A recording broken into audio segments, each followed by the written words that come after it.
नमस्कार। जैसा कि आप सभी जानते हैं आज 12 अक्टूबर है और आज वर्ल्ड आर्थराइटिस डे है। मैं हूं डॉक्टर मनीष अग्रवाल और मैं एक orthopaedic and joint replacement surgeon हूं और मैं पिछले 20 साल से आर्थराइटिस की प्रैक्टिस कर रहा हूं और मेरे पास काफ़ी ज़्यादा नंबर में आर्थराइटिस के पेशेंट्स पूरे साउथ राजस्थान और आसपास के इलाकों से आते हैं। मैं Sudha orthopaedic and gynaec hospital new Bhopalpura में वर्क करता हूं, जो कि मेरा अपना हॉस्पिटल है। तो आज हम बात करते हैं 12 अक्टूबर। आर्थराइटिस क्या होता है? आर्थराइटिस बेसिकली एक ग्रीक वर्ड आर्थ्रोस से बना है, जिसका मतलब होता है जॉइंट। आर्थराइटिस का मतलब होता है कि जॉइंट से रिलेटेड कोई बीमारी। और आर्थराइटिस कोई एक बीमारी का नाम नहीं है। आर्थराइटिस के अंदर एक अम्ब्रेला ऑफ डिजीजेज आती है बहुत सारी, जो मिलके आर्थराइटिस जिन्हें हम कहते हैं, और विभिन्न प्रकार के आर्थराइटिस होते हैं। एज एन एस्टिमेट हम ये कह सकते हैं कि पूरे वर्ल्ड में अराउंड 350 मिलियन लोग आर्थराइटिस, किसी न किसी प्रकार के आर्थराइटिस से ग्रसित हैं। कॉमन फॉर्म्स जो आर्थराइटिस की हम देखने में आते हैं या जिनके बारे में हम जानते हैं वो है osteoarthritis, rheumatoid arthritis, gout, lupus इत्यादि। दो सबसे कॉमन प्रकार इसके जो ज़्यादातर पॉपुलेशन को अफेक्ट करते हैं वो है ऑस्टियोआर्थराइटिस और रूमेटॉइड आर्थराइटिस। आर्थराइटिस को लेकर एक प्रॉब्लम यह है कि जो पेशेंट्स होते हैं, जो लोग होते हैं, आम जन होते हैं, वो इसको उतना गंभीरता से नहीं लेते हैं जितना वो दूसरी डिजीज़ेस को लेते हैं। इसके बारे में उतनी अवेयरनेस भी नहीं है लोगों के बारे में। बहुत सारी भ्रांतियां हैं, बहुत सारी गलत फहमियाँ हैं, और जिस वजह से ये आर्थराइटिस का प्रॉपर इलाज पेशेंट्स तक नहीं पहुंच पाता है। लोग काफ़ी अवेयर हो चुके हैं आज की डेट में हार्ट डिजीज़ के बारे में, डायबिटीज़ के बारे में, लेकिन आर्थराइटिस के बारे में ज़्यादा बातें नहीं होती हैं।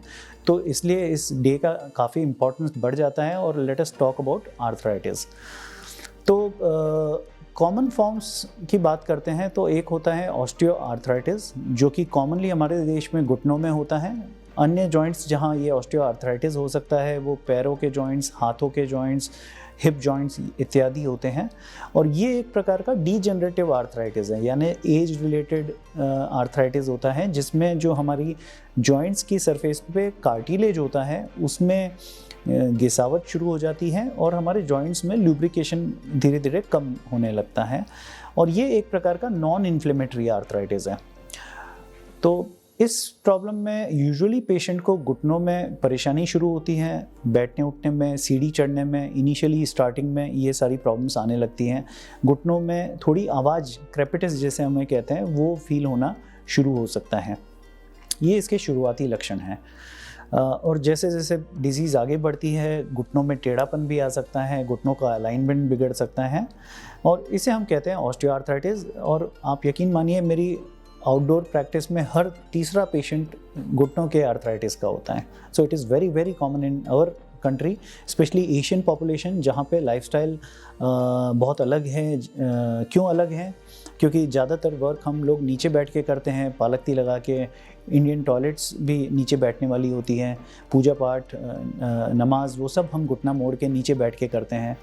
और इन जनरल हमारे यहाँ एक्सरसाइज का चलन कम है, लाइफस्टाइल हमारी थोड़ी सेडेंट्री होती जा रही है। तो ऑस्टियोआर्थराइटिस एक लाइफस्टाइल डिजीज़ है। तो जैसे कि सभी लाइफस्टाइल डिजीज़ में होता है, इलाज जो होता है वो लाइफस्टाइल मॉडिफिकेशन होता है। सेम वे ऑस्टियोआर्थराइटिस के ट्रीटमेंट में भी सबसे ज़्यादा महत्व लाइफस्टाइल मॉडिफिकेशन का होता है।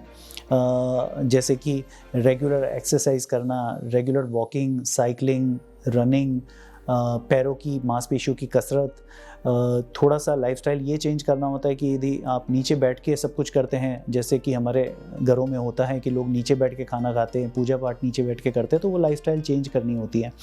ऊपर बैठ के खाना खाना, ऊपर बैठना, चेयर्स पे बैठना, ये करना होता है। वेट कम करना बहुत इंपॉर्टेंट है। वज़न कम करने से सबसे ज़्यादा फ़ायदा घुटनों के आर्थराइटिस में होता है।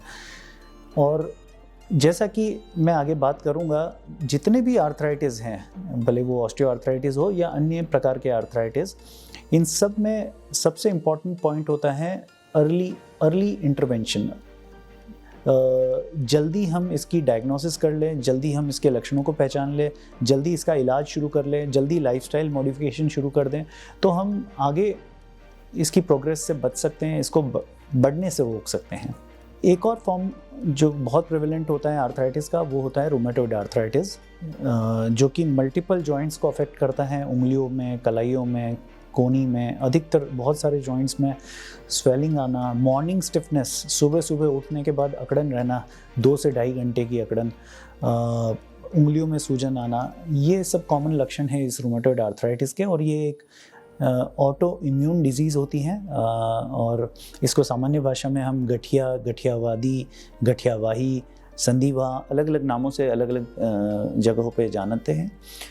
और इस बीमारी को लेकर ऐसा लोगों का मानना है कि इसका कोई इलाज नहीं है। मेरे पास भी जब रूमेटॉइड आर्थराइटिस या गठिया का पेशेंट आता है, वो पहली चीज़ यही कहता है कि हमने सुना है इसका एलोपैथी में कोई इलाज नहीं है या इसका इलाज ही नहीं है। और बहुत बार वो पेशेंट अनट्रीटेड रह जाता है, वो गलत इलाज ले रहा होता है या सिर्फ स्टेरॉइड की दवाएं ले रहा होता है, और जब तक मेरे पास आता है तब तक ऑलरेडी उनके टेढ़ापन शुरू हो चुका होता है, उंगलियों में, कलाइयों में, जॉइंट्स उनके ऑलरेडी ख़राब हो चुके होते हैं। तो रूमेटॉइड आर्थराइटिस में ऐसा बिल्कुल नहीं है। हाँ, डेफिनेटली इन बीमारियों का क्योर नहीं होता है। क्योर का मतलब होता है कि थोड़े टाइम में हम ट्रीटमेंट दें और वो जड़ से मिट जाए, ऐसा संभव नहीं होता है। लेकिन हाँ, इन बीमारियों को हम कंट्रोल कर सकते हैं, हम इनको ट्रीट कर सकते हैं। हर बीमारी का क्योर नहीं होता है। जैसे कि डायबिटीज़ है, शुगर की पेशेंट है, तो शुगर का कोई क्योर नहीं है। एक बार आपको डायबिटीज़ हो गया तो लाइफ लॉन्ग आपको उसके साथ रहना है, बट डेफिनेटली ट्रीटमेंट है जिससे हम शुगर को कंट्रोल कर सकते हैं। सेम वे आर्थराइटिस के लिए भी मेडिसिन होती हैं जिनको हम डिजीज़ मॉडिफाइंग ड्रग्स बोलते हैं, और उन्हें हम पेशेंट को जब देते हैं तो उससे हम डिज़ीज़ को कंट्रोल करते हैं, हम डिज़ीज़ की प्रोग्रेशन को रोकते हैं, हम मेक श्योर करते हैं कि उस बीमारी से शरीर को और कोई डैमेज नहीं हो, जॉइंट्स को डैमेज नहीं हो, अन्य ऑर्गन्स को डैमेज नहीं हो। तो मेडिसिन्स को बहुत अर्ली स्टेज में स्टार्ट करना बहुत ज़रूरी है जॉइंट्स को परमानेंट डैमेज से बचाने के लिए। और अनफॉर्चुनेटली जो मेरा एक्सपीरियंस है मेरी प्रैक्टिस में, जो मेरे पेशेंट्स है, स्पेशली इवन एजुकेटेड पेशेंट्स, वो लोग दवाइयों से बहुत डरते हैं। एक पता नहीं क्या माहौल सा बन गया है पिछले 20-30 सालों में कि जब भी दवाई की बात आती है उन्हें डर दवाई से बहुत लगता है कि दवा से तो साइड इफ़ेक्ट हो जाएगा। मुझे उनसे पूछना पड़ता है कि डर बीमारी से है या दवा से है, तो वो कहते हैं नहीं, बीमारी से कोई डर नहीं है, बीमारी तो कुछ नहीं कर रही, दवाई या सारा नुकसान पहुंचा रही है, एंड दे ब्लेम एवरीथिंग। कुछ पेशेंट्स तो बिल्कुल ऐसे होते हैं कि उन्हें हर चीज़ का ब्लेम दवाई पे डालने का वो होता है कि ये दवा खाने से मुझे ये हो जाएगा, ये दवा खाने से मेरे किडनीज़ ख़राब हो जाएंगे, लिवर ख़राब हो जाएगा। और ऐसी भ्रांतियों की वजह से वो लोग ये दवाइयाँ छोड़ देते हैं, बंद कर देते हैं, और फिर वापस से हमारे पास आते हैं कि अब तो पेन बढ़ गया, मेडिसिन हमने बंद कर दी, या मेडिसिन पूरी नहीं ली, आपने लिखी तो इतनी थी, हमने ली पूरी नहीं, हमें लगा इससे कुछ खराबी आ जाएगी। तो मेरा मानना है कि एक अवेयरनेस होनी चाहिए लोगों में कि जो मेडिसिन होती है वो हमें बीमारी से बचा रही हैं। डेफिनेटली मेडिसिन्स के कुछ साइड इफ़ेक्ट्स हो सकते हैं, कई बार उनके एडवर्स इफ़ेक्ट्स हो सकते हैं आपके ऑर्गन्स पे, लेकिन आप निश्चिंत रहें, आपको एक रजिस्टर्ड मेडिकल प्रैक्टिशनर यदि प्रिस्क्रिप्शन के फॉर्म में ये दवाइयाँ दे रहा है तो डेफिनेटली आप अंडर कंट्रोल हैं, अंडर मॉनिटरिंग है। और यूजुअली जब भी हम डिजीज़ मॉडिफाइंग ड्रग्स पेशेंट्स को देते हैं तो ये मेक श्योर करते हैं कि उनके liver function, kidney functions, blood counts हम स्टार्टिंग में भी कराते हैं और बहुत रेगुलर बेसिस पे इन टेस्ट्स को कराते रहते हैं, जिससे कि कोई एडवर्स इफेक्ट पेशेंट में ना हो। किसी भी एक टेक होम मैसेज इस टॉक से आज के दिन मैं यही देना चाहूँगा वर्ल्ड आर्थराइटिस डे पे, कि सभी प्रकार के आर्थराइटिस में अर्ली, जल्द इंटरवेंशन, जल्द डॉक्टर को दिखाना, जल्द डायग्नोसिस कराना, जल्द जांचें कराना, जल्द लाइफस्टाइल चेंज करना इज़ मोस्ट इम्पॉर्टेंट, यदि इन जॉइंट्स के परमानेंट डैमेज से हमें बचना है। क्योंकि आर्थराइटिस जो है वो आपके जॉइंट्स को ख़राब करने वाली है। आपको आर्थराइटिस पे विजय प्राप्त करनी है, आपको आर्थराइटिस को, जॉइंट्स को ख़राब नहीं होने देना है। तो सभी प्रकार के, जैसे ऑस्टियो आर्थराइटिस यदि आपको है, तो मैं अपनी खुद की स्टोरी बताऊँगा। ऑस्टियो आर्थराइटिस मैं आपको बता दूं, एक हेरिडिटरी प्रॉब्लम होती है, इसमें जेनेटिक कंपोनेंट होता है। यदि आपकी फैमिली में, आपके पेरेंट्स में, फोरफादर्स में नी आर्थराइटिस रही है तो बहुत चांसेस है कि आप में ये हो सकता है। तो जब मेरी एज आज से करीब 7 ईयर्स पहले की बात है, व्हेन आई वाज 37, तो मुझे घुटनों में दर्द शुरू होने लगा था। जिस हॉस्पिटल में मैं काम करता था, मेरे को स्टेयर्स चढ़ने में बहुत पेन होता था, स्टेयर्स उतरने में दिक्कत आने लगी थी। एंड मुझे पता था कि मेरी फैमिली में हिस्ट्री है, तो हो सकता है मैंने कुछ नहीं किया तो 4-5 साल में तो घुटने ख़राब हो जाएंगे। और वही इलाज जो मैं दूसरे पेशेंट्स का करता हूँ, पता चला मेरे खुद के ऑपरेशन की नौबत आ गई। और मेरा वेट भी काफ़ी ज़्यादा था उस समय, 85 to 90 kg वेट था। वेस्ट मेरी बहुत ज़्यादा थी, 37 इंचेस थी। लाइफस्टाइल बिल्कुल सेडेंट्री, यहाँ से वहाँ तक नहीं चलता था। शायद मुझे 1 किलोमीटर आप दौड़ने के लिए बोल दो तो इम्पॉसिबल था। तो मुझे लगा कि कुछ बदलना पड़ेगा लाइफस्टाइल अभी, नहीं तो आगे चल के घुटने चेंज करने पड़ेंगे। तो what I did, I started exercising, I started cycling, और भी फिटनेस एक्टिविटीज़ मैंने धीरे धीरे स्टार्ट की। मैंने अपना वेट कम किया, 85 से मेरा वेट करीब 68 to 70 kg पे लेकर आया। मेरा जो वेस्ट था मैंने उसे कम किया, 37 इंच से 30 इंच 31 इंच पे मैं शिफ्ट हुआ।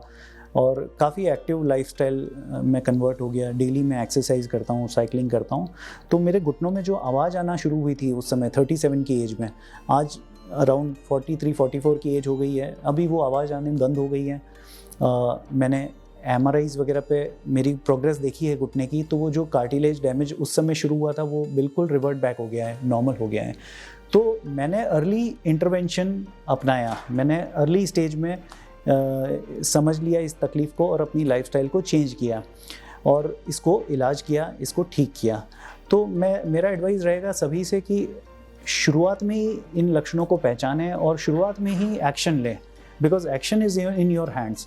गए साल का हमारा थीम भी था कि it's all in your hands, take action. तो मेरे हाथ में था, मुझे पता था कि मुझे कुछ करना पड़ेगा, तभी मैं इससे फ्री हो सकता हूँ।